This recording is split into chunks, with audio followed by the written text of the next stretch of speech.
សំបេះដូងខ្ញុំយកទៅថែនាងមកផ្ដាំសារភាពធ្លាប់មានស្នេហ៍កន្លងតែនាងបានដាច់គ្នាពីគេនោះហើយឈប់ទាំងតងរឿងកន្លងខ្ញុំស្ដាប់មិនប្រកាន់នៅថ្ងៃនេះនាងធ្វើឲ្យខ្ញុំឈឺចាប់ខ្លាំងស្រឡាំងកាំងហើយមិនមែនជាការប្រច័ណ្ឌ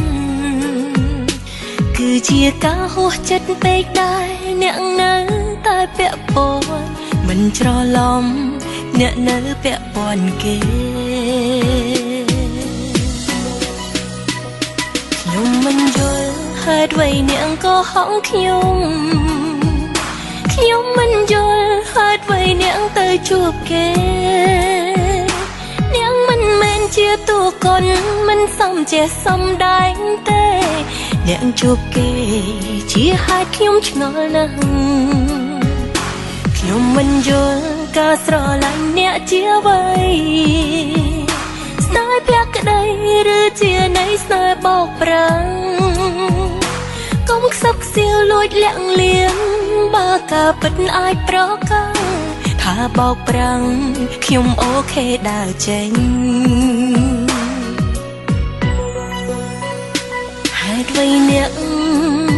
មកកុហកខ្ញុំហេតុអ្វីអ្នកមកបោកស្នេហា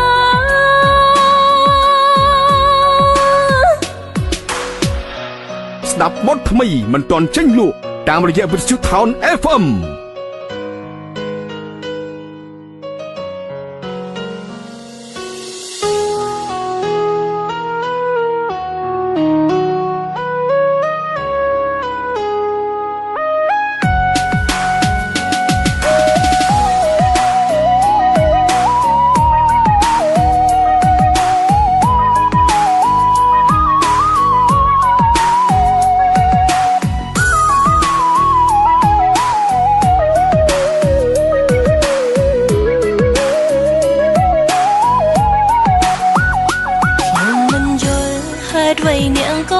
ខ្ញុំមិនយល់ហេតុអ្វីនាងទៅជួបគេ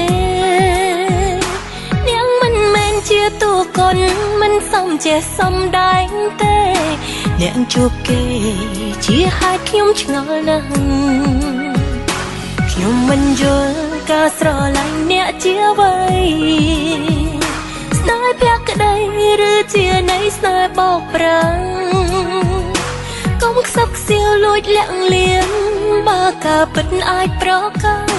ថាបោកប្រាំងខ្ញុំអូខេដើរចេញ